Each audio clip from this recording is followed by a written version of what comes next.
God, if it's her, please don't let it be her. Please don't let it be her, please. In an instant, a family's dim hope turns into overwhelming grief. No, you can't. You can't, baby. You can't, baby. No, it's all right, baby. 8 days of frustration and confusion culminate in this subdivision. Loved ones of Nikki Liley came here looking for answers. They weren't prepared for a confrontation with death. Other than I'm just praying it's not her, but if it is, then I know she's with God. She's with her Jesus. Family members say Nikki Liley was at her Gwinnett County home on July 8th. By morning, she was gone. Her cell phone, purse, and car were still at the house. Days passed, prompting family members to organize a massive search of the neighborhood. We're looking for this young lady. The effort included a frantic mother. I'm going to start on this door right here, I guess. And Liley's 19-year-old daughter. We're our best friends. So, I just want her back. The search wasn't even an hour old when word of a discovery began to spread. Do you know it's her? A volunteer searching a wooded area of the subdivision found a body, a woman, blonde. It's okay. We all need to know. 3 minutes, she was found. She was laying face down, covered up with leaves. Family members say on the day she was last seen, Liley and her husband argued. He waited 2 days to even report her missing, and he filed for divorce, but he told me that they'd had a huge fight and that, she wasn't well and that she'd been having breakdowns and stuff. But I saw her 2 weeks ago and she was fine. Police examined the body and at the same time visited the couple's home. They eventually closed off the entire cul-de-sac. A spokesperson said officers were communicating with Liley's husband. I wouldn't classify him as a person of interest. Anytime a friend or a family member goes missing, we want to talk to everybody that's been involved with that person's life. And a family goes from frantic to even worse. In Gwinnett County, Jerry Carnes, 11 Alive News. How can you love God who you do not see when you do not love your brothers and sisters who When you Woodruff do see? Park closed at 11 p.m., demonstrators tried to occupy Peachtree Street. You could have gave them a park, Mayor Reed. Atlanta police warned them to move again and again.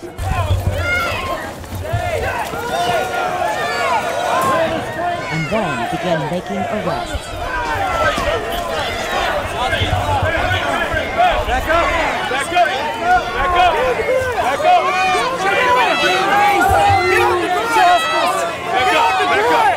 Back up! Occupy Atlanta posted this YouTube video, claiming it shows a motorcycle officer accelerating into a demonstrator. Atlanta police identified the demonstrator as Brandon Wojcik Tremblay and insist he assaulted the officer. He's been charged with aggravated assault and obstruction. This is personal. A 10-year-old wound still fresh, and like a balm, flags begin to appear beneath the brilliant morning blue. Gliding gently, quietly, one by one, across the cool, damp green field at Kennesaw Mountain. It's a very patriotic moment. And quiet gives way to the soft talk and laughter of families mostly, and friends, happy and proud to be carrying all these flags to this peaceful field of honor. This once empty field, suddenly a forest. 3,000 flags, almost taking flight in the breezes, saluting 3,000 lives lost under that brilliant morning blue 10 years ago. Every one of these flags, represents a life, that was taken by the terrorist acts. Jonathan Stubblefield and his young family plant a flag, planting a seed in his small boys, he hopes. You want them to always remember, the event and that happened in history, and be able to be real compassionate toward other human beings and patriotic and love their country. Planting a seed in everyone, he hopes. Everybody comes together. Hopefully we can prevent these things from happening in the future. This is all here because of the Marietta Kiwanis Club, which raised the money for the 3,000 flags. Flags that will fill this field until Saturday. Gives us a chance to reflect. And so Garfield Reddick and his 8-year-old daughter Lauren discussed that day a decade ago and talk about a decade from now. I think that we should keep fighting for our nation. Lauren likes the future she sees. I feel sorry for whoever died, and I hope everybody feels alive and feels that America is the best nation you can think of. A 10-year-old wound healing slowly across a nation filled with tributes, memorials now. It is so personal. In Cobb County, John Sherrick, 11 Alive News. Say hi! Hi! Elle and Lily Kate continue a Thanksgiving family tradition, the gobble jog. And we've done this a few years in a row, so we just something we like to do on Thanksgiving. This year they're missing their coach, their dad. So is your whole family going to be together for Thanksgiving? Not my dad, because he's in Iraq. When Abe was last home, he taught little Lily Kate to run, to pump her arms and lift her knees. Have you been practicing? Yeah. He's coming home soon. Do you know when, or you just know it's soon? I don't know, so I think it's just soon. Very soon. I got home yesterday from deployment, and we're going to surprise them here at the race. As Al and Lily Kate make their way to the Tot Trot start line, they don't know what's waiting at the finish. I think they'll be pretty surprised. They don't have any idea, so it'll be fun to see how they react. Callie has already seen her husband. She's in on this surprise. Dad is the real runner in this family, and the girls are eager to follow in his footsteps. I've been standing here about 20 minutes. But the Tot Trot is delayed, again and again. It allows for some unconventional warm-ups and more nervous waiting. 40 minutes later, it may be the most anticipated Tot Trot ever. Look at those arms pumping. Dad would be proud. And then suddenly, there he is. But the girls are too busy racing. They don't see him at first. Al! Lily Kate here!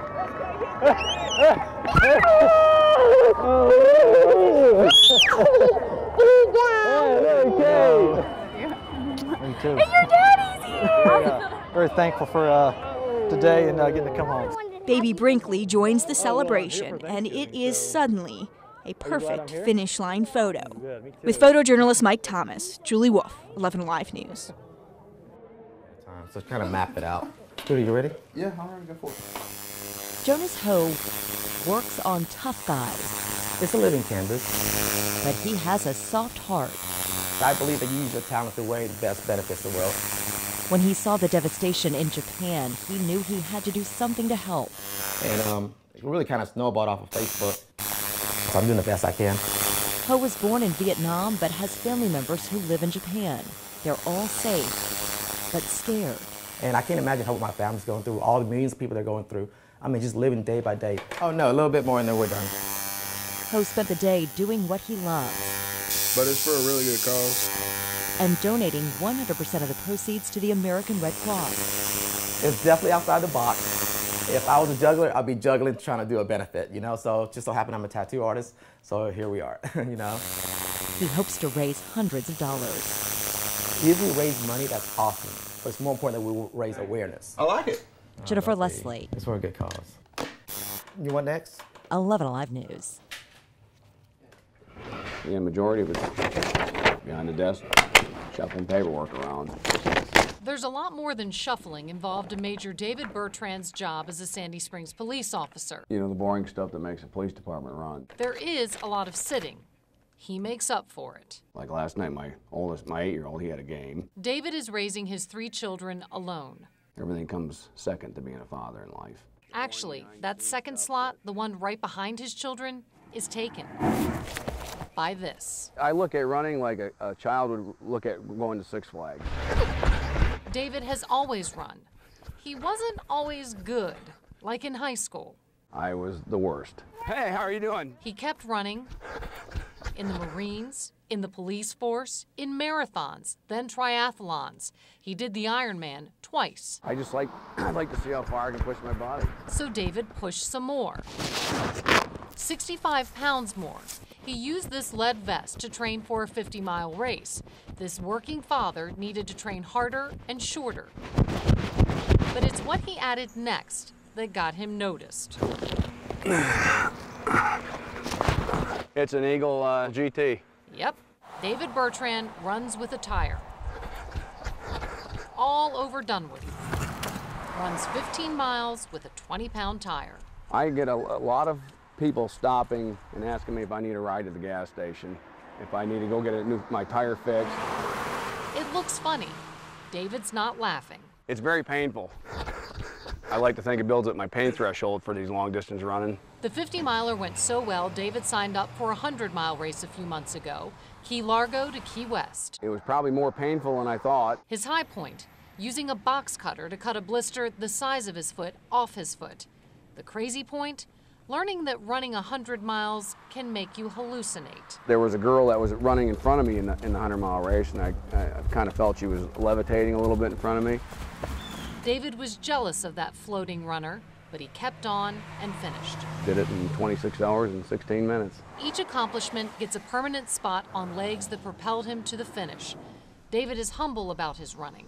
His pride is reserved for 3 little people, whose uniforms he irons, whose lunches he packs, whose teams he cheers. Being a father is what it's all about. But that close second, running, it's for life too. Like the scene from Forrest Gump where he just takes off and runs. In Dunwoody. That's how much I love doing it. Jay Watson. I can relate to Forrest Gump. 11 Alive News. Show them how it's done, Carlos. I brought my mom, I brought my friends.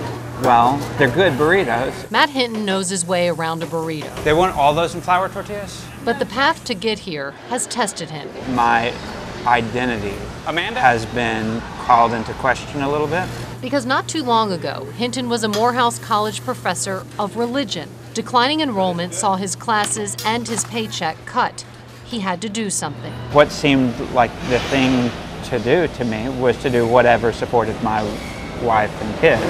That whatever was making and delivering burritos to friends. Soon strangers were ordering. Then a food critic discovered him at a street fair. Her praise helped him land a spot here at the Sweet Auburn Curb Market.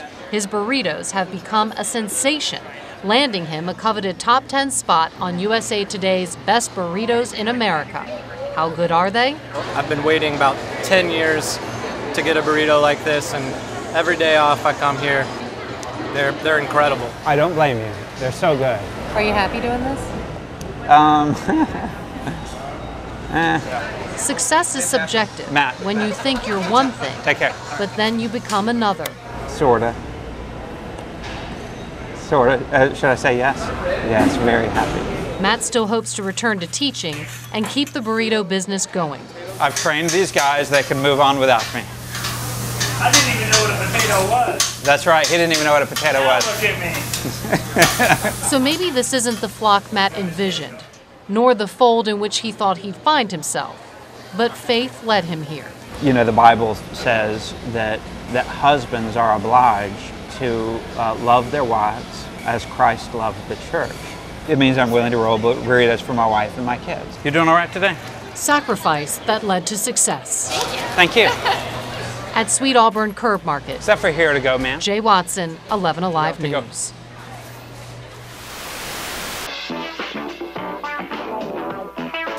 Roller derby had a real performance aspect to it. Fake fighting. People being thrown over the rails. That's definitely the 70s version of derby. This is as real as it gets. There's no script. This isn't your grandma's roller derby. We don't make doilies, we make pain. The hits are real. The bruises are real. The pain is real. The injuries are real.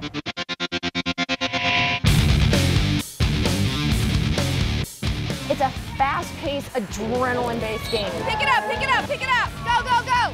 Full contact sport on roller skates. Let's go! Defense! Always changing. Get her! Defense, offense. It's super intense and it can be really hard hitting. Real true athletes, nothing's fake about it. Everything's real. We didn't get to play football as kids. Being girls, this is our football. I love this sport so much. As soon as I saw it, I knew I had to do it. You put blood, sweat, and tears into this thing. There's a lot of training involved. 10+ hours a week practicing. It's a lot more physical than anyone thinks it might be. We train like athletes, we perform like athletes. I fell in love with it. It was just beyond what I was imagining. I was like, these women are strong and athletic and they're knocking the crap out of each other. You have to let your aggression out somehow. And this is the most legal way you can do it. We have a wide array of girls. We have anywhere from lawyers to teachers to nurses. You come up with a name, you can't maybe try to match your personality or maybe just something fun. Hi, I'm Battle Royale. I'm Hitting Rhonda. I'm Pixel Hated. I'm Evil Olive. I'm Alaskan Sane. Hi, I'm Scout Sniper. I'm Shovelly Rita. I'm Switchblade Susie. Some people still think, oh, is it staged? There's nothing fake about it, nothing's predetermined. We're serious when we get out there, and it's a full contact sport. Misconceptions. There is no ball in the game. It's sort of like a mix of hockey and football. One person from each team, called the jammer, is the one that scores the points. And they score points by lapping members of the opposing team. Go, go, go, go! The opposing blockers are trying to stop you from getting by, and they will do that by any means possible. It's pretty intense, offense, defense. You're making holes, you're hitting people. You're going after the quarterback and the football at the same time, but it's a person and they're skating away from you and they're faster than you. Essentially, if you're not doing anything or if you haven't hit somebody, you're not doing the right thing. We all have bruises to tell a story. Broken fibula. Broke my hand. There's a plate now inside of here. Sprained knee. Torn PCL, dislocated shoulder, finger dislocated, MCL tear. I think that's it for now. And a couple broken ribs. We don't advise anyone skating without primary health insurance. You feel guilty for a second, especially if it's something like you just knocked down the jammer and it's like, yeah, I just knocked her down. You look behind you and her leg's broken and it's like hanging over and you're just like, oh, I'm gonna try not to celebrate about that. Rudy Chaos went for the big hit, bodies flying everywhere. 4 points for Samwise Banshee, she calls off the jam. Game day is kind of when it all comes together. The feeling of all of a sudden when you're warming up, you see the fans start coming in, the energy that is going on. I feel like I'm like vibrating because of the noise. Once those whistles blow, it's almost like everybody disappears. You can hear them in the background, but you're just focused on, okay, I've got a job to do. Big hits, you know, big whips, big sweeping jumps. Who doesn't want to see girls hit each other? And plus they're all cute. In most sports, the crowd is back, you know, super far away. You can't really get in the action. But with roller derby, the spectators are sitting 5 feet away from the action. Let's go! We still don't understand a lot of the rules, but it's a lot of fun to watch. It really gets the juices flowing. We have cheerleaders. They're kind of cool cheerleaders. I love the theatrical side of it. There definitely is some showmanship involved. Look how pretty she is. So you can be beautiful or ugly. It doesn't matter. There's a place for anyone in derby.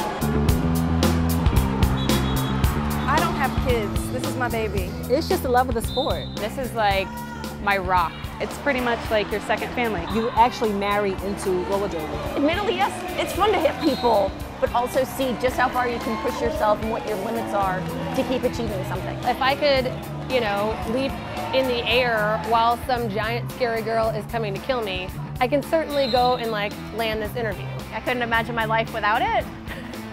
Of course, my body better pay attention and keep that plan with me.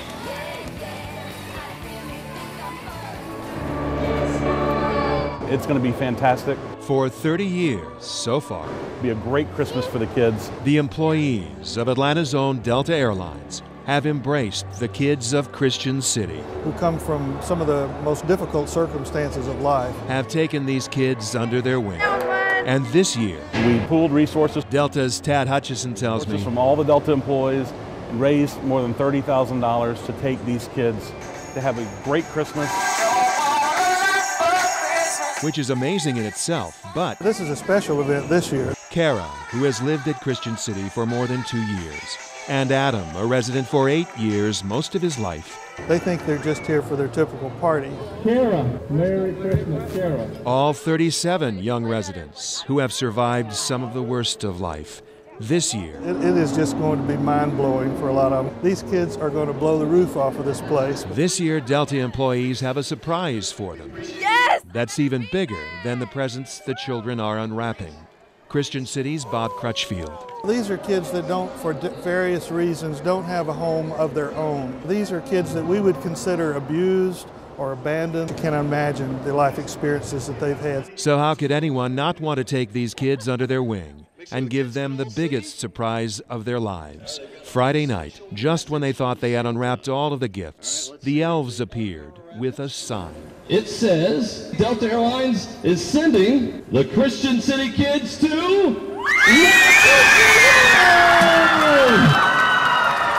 to Disney! I cannot believe we're going to Walt Disney World! It's not sinking in at first. A whole weekend at Disney World.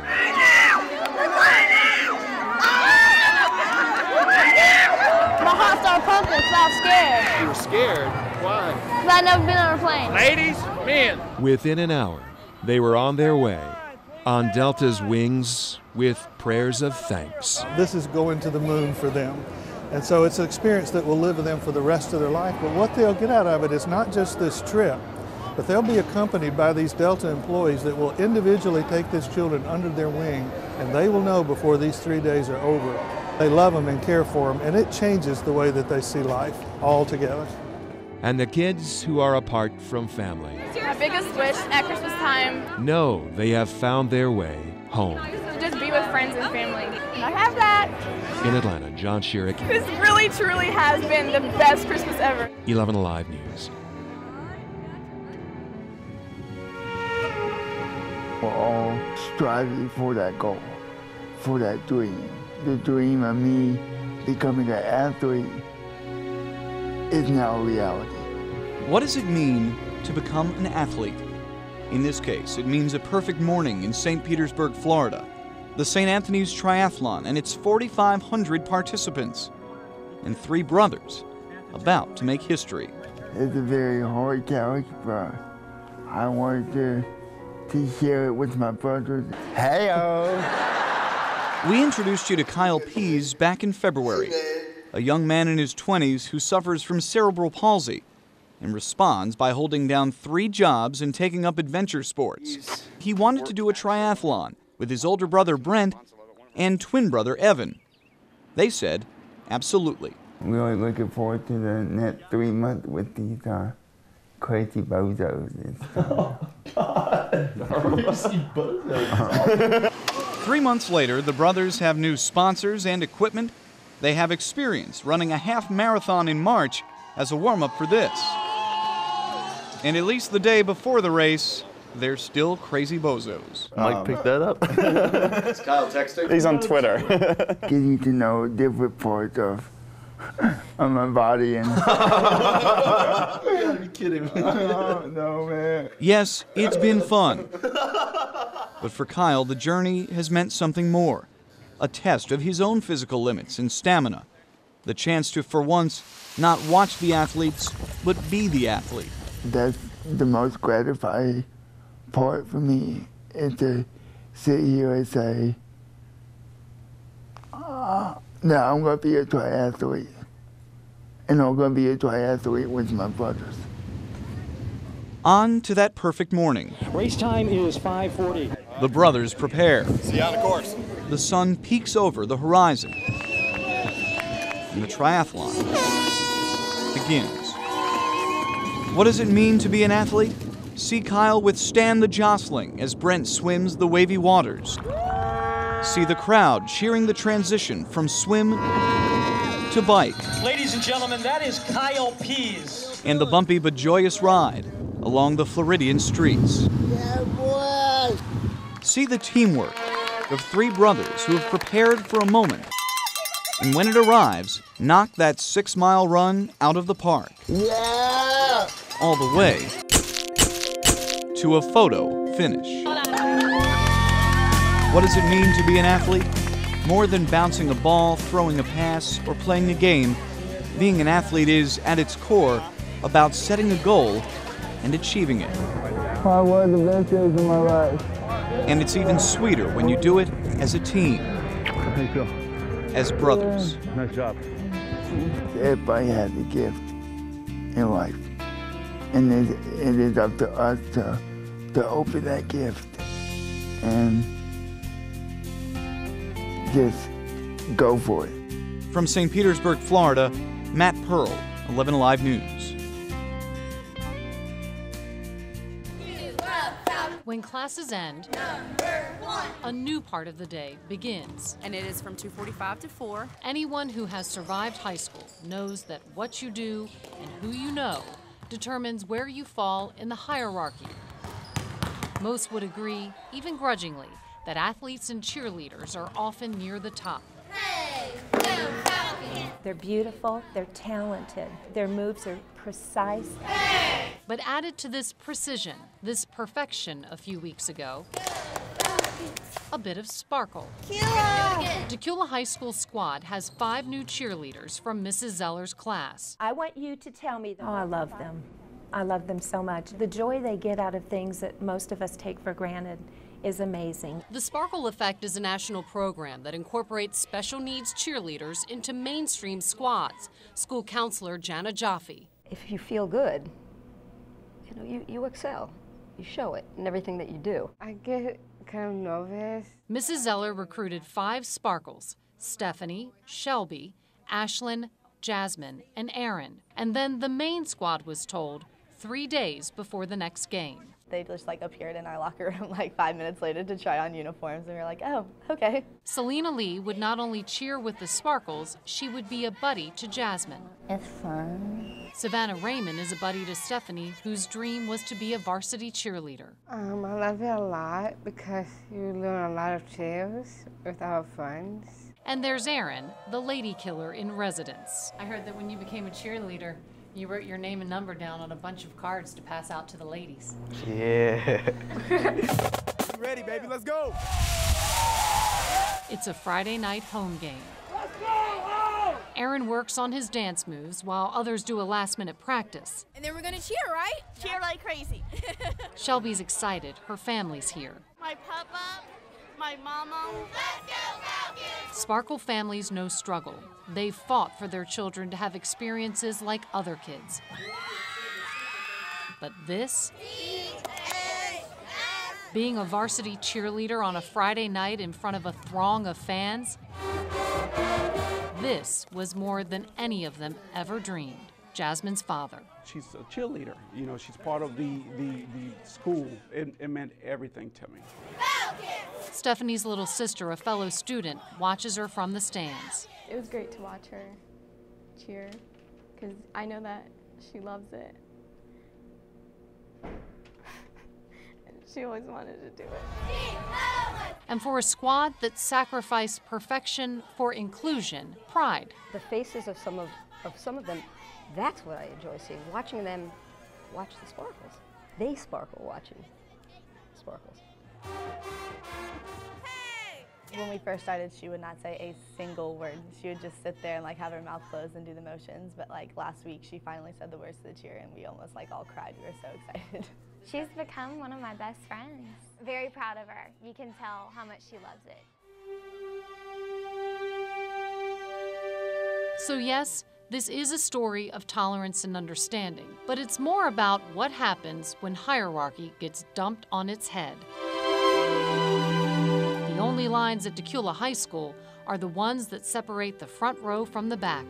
And the big lesson these kids have learned and are teaching others is that anything is possible together.